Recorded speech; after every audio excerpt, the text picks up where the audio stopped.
Hello guys, welcome to কৌস্তবের আড্ডা clips. বড় podcast শর্টে দেখতে হলে ডেফিনেটলি কৌস্তবের আড্ডা ক্লিপসটাকে সাবস্ক্রাইব করুন এবং আপনার বন্ধুবান্ধব সকল পরিবারের সদস্যের সাথে শেয়ার করে দিন। কোথা থেকে দেখছেন আজকের এই ক্লিপসটা সেটাও কমেন্ট করে জানান। তাহলে চলুন শুরু করা যাক। এই কেসটার শুরু হয় কি, মানে একটা ফ্যামিলি, যেটা হয়তো তোমরা নাম জানো, শ্যামবাজার, আমরা সবাই কলকাতায় চিনি, ওয়েল নোন জায়গা। তো ওখানকার একটা বনেদি ফ্যামিলি, মানে এখানে তাদের ছোট ফ্যামিলি, যে বাবা মা আর ছেলে, নিউক্লিয়ার ফ্যামিলি, বাট ওদের একটা যৌথ পরিবার আছে, সেটা হচ্ছে মানে মুর্শিদাবাদে। ঠিক আছে, তো মুর্শিদাবাদে ওদের বাড়ি হওয়ার ক্ষেত্রে তো এবার ছেলেটির বিয়ে ঠিক হয়ে গিয়েছিল। তো করোনা পরিস্থিতি এসে সবারই তো প্ল্যান চৌপাট একেবারে, বাট ওদের তার আগে যেহেতু বিয়েটা ঠিক হয়েছিল, ওদের সব কিছু প্ল্যান ছিল যে দেশের বাড়িতে গিয়েই তারা এই কাজটা করবে। সমস্ত জেঠু আত্মীয় স্বজন সবাই আর কি দেশের বাড়িতেই থাকে। তো সেই মুর্শিদাবাদের বাড়িতেই প্ল্যান মতো ওদের সব কাজকর্ম হয়, ওরা চলে যায় এখান থেকে সব কিছু নিয়ে, যে বিয়ে কমপ্লিট করে বউ নিয়ে একেবারে কলকাতায় ফিরবে, এটাই ছিল প্ল্যানিং। তখন তো খুব মজাই লেগেছিল যে ছেলের বিয়ে, অ্যাকচুয়ালি বাড়ির যা মহল তৈরি হয়। তো ঘটনাটা ঘটে অ্যাকচুয়ালি বিয়ের বৌভাতের পরে, বাড়িতে প্রচুর লোকজন আসে। আর ছেলেটির যে মা ছিল আর কি, সে মানে ভীষণ মিশুকে স্বভাবের ছিল, সবার সাথে কথাবার্তা বলে, আর তিনি সাজতে ভীষণ ভালোবাসতেন। তো ছেলের বিয়ে হলেও তিনি খুব এনজয় করেছিলেন, সবার সাথে সমস্ত রিচুয়ালসে পার্ট নিয়েছিল। বাট কি হয়, আফটার বৌভাত তার একটু শরীর খারাপ হতে থাকে, জ্বর হতে থাকে, যেগুলো করোনার ছেলেটির মায়ের। তো তখনও মানে এমনই দিন, এমনই সময়, যে সময় মানে বিয়ের গিফটগুলো পর্যন্ত আনপ্যাকড, সবে আর কি বৌভাত হয়েছে, মানে মেয়েটি এসছে সমস্ত। আর গ্রামের বাড়িতে এরকম হয় না যে বৌভাত শেষ তো আত্মীয় স্বজন চলে যাবে, কলকাতায় এই হ্যাবিটটা দেখা যায়। কিন্তু ও ক্ষেত্রে কি হয়, যে লোকজন থাকে, আরও বেশ কিছুদিন থাকা হয়, খাওয়া হয়, গল্পগুজব হয়, তারপরে যে যার মতো যায়, জমজমাট পরিবেশ যেটাকে বলে। তো ঠিক সেই মুহূর্তেই তার মা অসুস্থ হয়ে পড়ে। তো এবার যেহেতু ওই সময়টাই প্যান্ডেমিক ছিল, তো তাই জন্য ওই সিমটমগুলো সবারই খুব পরিচিত ছিল। আস্তে আস্তে ওর মা স্মেল হারিয়ে যাচ্ছিল, খাওয়া মুখে কোনো স্বাদ পাচ্ছিল না। তো তখন ওরা ওর মাকে অ্যাডমিট করে লোকাল যে হসপিটালে, সেখানে অ্যাডমিট করে। তো অ্যাডমিট করার পরে ডিটেক্ট হয়, চেক আপ হয় যে করোনা ধরা পড়ে। তো তখন ওরা মানে বুঝতেই পারছো, বাড়িতে নতুন বউ এসছে, মানে শাশুড়ি যেখানে একটা বিশাল বড় রোল, আর জয়েন্ট ফ্যামিলিতে তো ভীষণ প্যাথেটিক একটা ব্যাপার। তো সেক্ষেত্রে উনি তখন হসপিটাল থেকে আর উনি কিন্তু বাড়িতে আসতে পারেননি, মারা যান। হ্যাঁ, তো তারপরে ওরা যখন অ্যাপ্লাই করে যে আমাদের বডি হ্যান্ডওভার, তো ওরা বলে যে না, সরকারি নিয়মকানুন অনুযায়ী বডি দেওয়া যাবে না। তো সেক্ষেত্রে ওদেরকে একটা ডেট দিয়ে দেওয়া হয় যে অমুক দিনে এখানে আসতে, হসপিটালেরই একটা জায়গায়, যেখানে সৎকার করা হতো। কীরমভাবে তখন, মানে একসাথে 4-5টা বডি দূর থেকে দেখানো হতো, যে র্যাপিং করা কিছু বডি আর কি, দূর থেকে দেখানো হতো যে ওর মধ্যে আপনার মায়ের দেহ আছে। তার ঠিক কিছুদিন পরে শুরু হয় ছেলেটির একটা অসুস্থতা, মানে ঠিক যেরকম ওর মার শুরু হয়েছিল করোনার সিমটম। এবার ছেলেটি অ্যাকচুয়ালি খাওয়া দাওয়া কম করতে থাকে, এবার তাতে ওর শরীরে একটা ল্যাকনেস লাগে, দুর্বলতা আসতে থাকে। আর সেই দুর্বলতার কারণেই কিন্তু ও তখন ভাবে, বাড়ির লোকরা ভাবে যে ছেলেটিরও বোধহয় কিছু একটা হয়েছে। আর বুঝতে পারছো, গ্রামের দিকে যদি জানা যেত তখনকার দিনে করোনা ডিটেক্ট হয়েছে, তার এক ঘরে তো করে দেবেই, আর তার আশেপাশে জোন, মানে আমরা দেখেছি যে মুদি সদাই করতে গিয়েও কিন্তু লোককে প্রবলেম ফেস করতে হয়েছে যদি কারোর বাড়িতে ডিটেক্ট হয়েছে, যেটা ফার্স্ট করোনার সময়। তো ওদের ক্ষেত্রেও সেমই ছিল। তো ছেলেটির যখন অসুস্থতা বাড়ে, তখন ওরা ভাবে যে একজন তো গেছে, এবার ছেলেটিও যাবে।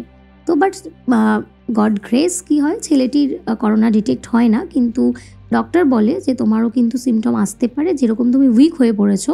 অ্যাকচুয়ালি কী হয়, মানে তুমি বুঝতে পারছো, একদিকে নতুন বউ এসছে, একদিকে মা চলে যাচ্ছে, তো তার তো একটা কষ্ট থাকবেই। সে সহজে ফিল করতে পারবে না, তার বিয়ের আনন্দটাকে এনজয় করতে পারবে না। সেই ডিপ্রেশন থেকে ও একদম খাওয়া দাওয়া যেটুকু না করলেন না সেটুকুই করতো, আর তখন উইকনেসটা ভীষণ ম্যাটার করছিল। তো ও যখন মানে ডাক্তারকে বলে যে দেখো, তুমি বেশি করে প্রোটিন ইনটেক করো, যেটা করোনার একটা বলা হয়েছিল ওকে রোখার জন্য, প্রোটিন আমাদের খেতে। ওদিকেও সেম হয়েছিল, ওকে বলা হয় যে ভীষণ প্রোটিন ইনটেক করো। তো ও কী করছিল, মায়ের শ্রাদ্ধ শান্তি তো হয়নি, কারণ গ্রামের দিকে বুঝতেই পারছো একেবারে এক ঘরে জানাজানি হওয়াতে তো ইটস নট পসিবল করা, কেউ কোনো ব্রাহ্মণ রাজিই নয় তাদের শ্রাদ্ধ করতে, তাদের বাড়িতে আসার জন্য।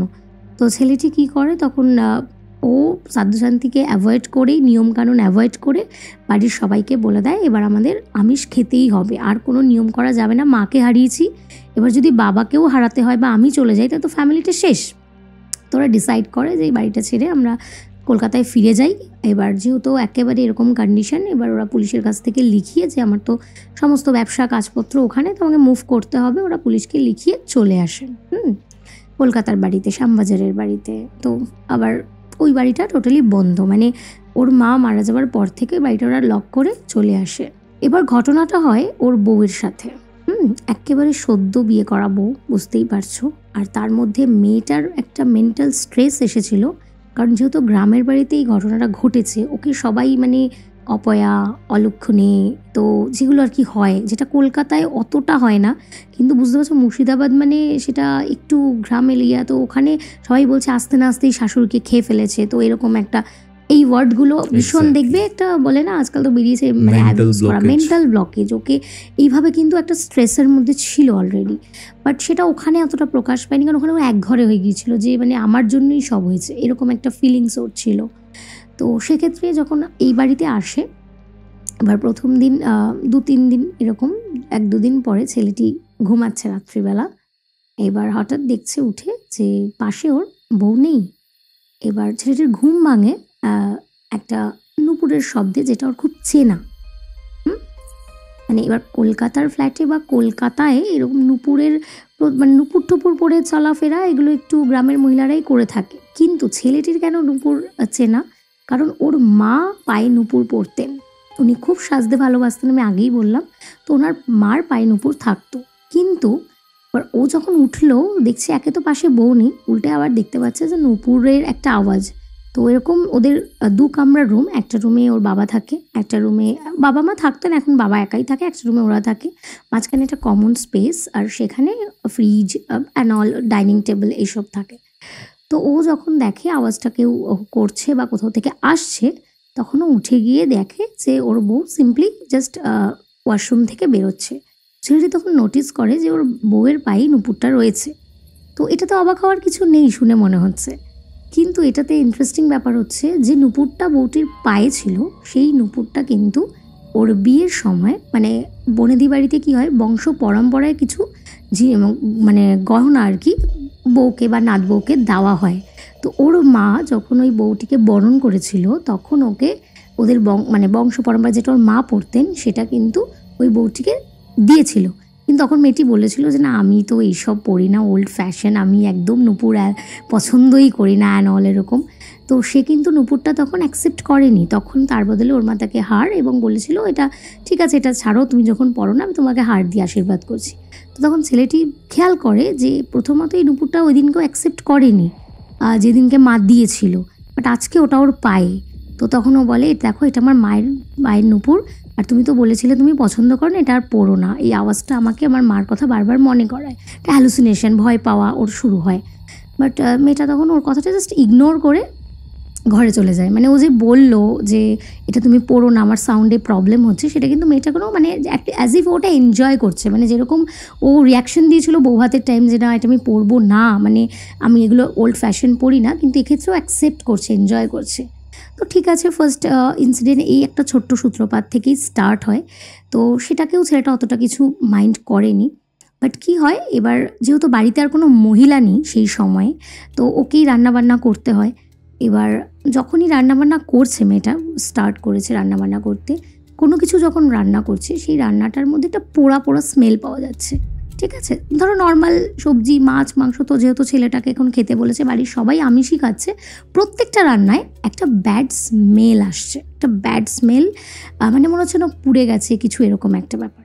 তো ওর শ্বশুর মানে ছেলেটির বাবা এটা ভাবে যে শহরের মেয়ে আর রান্নাবান্নায় তো খুব একটা পটু নয় আজকালকার মেয়েরা, তো সেটাই ভাবে হয়তো ও রান্নার হাত খুব একটা ভালো নয়। তো ওরা কি করে, ঠিক সেটা চেঞ্জ করে, কারণ হাফ বয়েল খাবার আর ওই কাঁচা কাঁচা খাবার আর ওই পোড়া পোড়া খাবার সেটা তো 1-2 দিন বৌমার খাতিরে অ্যাকসেপ্ট করা যায়, বাট রেগুলার বেসিসে তো এটা মানে হেলথ ইস্যুও হয় আর কেউ এটা এনজয় করবে না।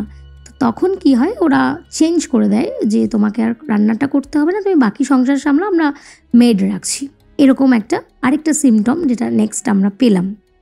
এইভাবে চলছিল। এবার মেয়েটিরও হঠাৎ করে কি হয়, ও আস্তে আস্তে ওর খাওয়া ডিটোরেটেড করতে করতে মেয়েটি খুব উইক হয়ে যায়। এমনি মেয়েটি খুব ছিমছাম একদম ওয়েল মেনটেন ঘরের একদম।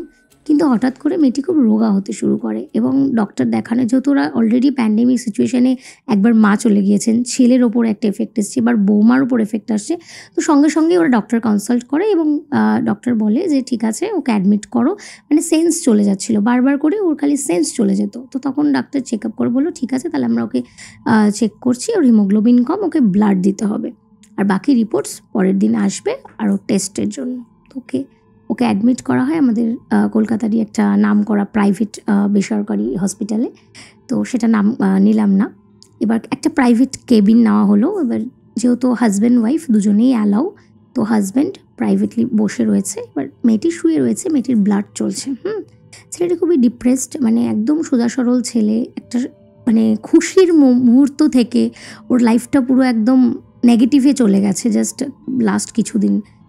তো এবার ছেলেটির সাথে একটা ভীষণ ভয়ানক ঘটনা হয় হসপিটালের মধ্যে, যেটার একটা বিশাল এফেক্ট ওকে সহ্য করতে হয়। ও মনে করো যে বেডটা, ওর বউ শুয়ে রয়েছে, পাশে একটা চেয়ার, আর ছেলেটা জাস্ট মাথাটা এরকমভাবে রেখে ও ঘুমোচ্ছে। রাত্রি হয়ে গেছে, আর কি করবে, বউয়ের ব্লাড চলছে। এবার নার্সরা কী হয়, ব্লাডের কিছু লাগিয়ে দিয়ে গেলে ওটা পাউচটা শেষ হওয়া অবধি ওদের কাছে টাইম থাকে, ওরা এসে চেঞ্জ করে দিয়ে যায়। 3টে বোতল রক্ত দেবে বলে 2টো রাখা আছে ওই পাশের যে সাইড টেবিলটার মধ্যে, একটা ওপরে হ্যাঙ্গিং আছে, সেটা ওর কাছে যাচ্ছে।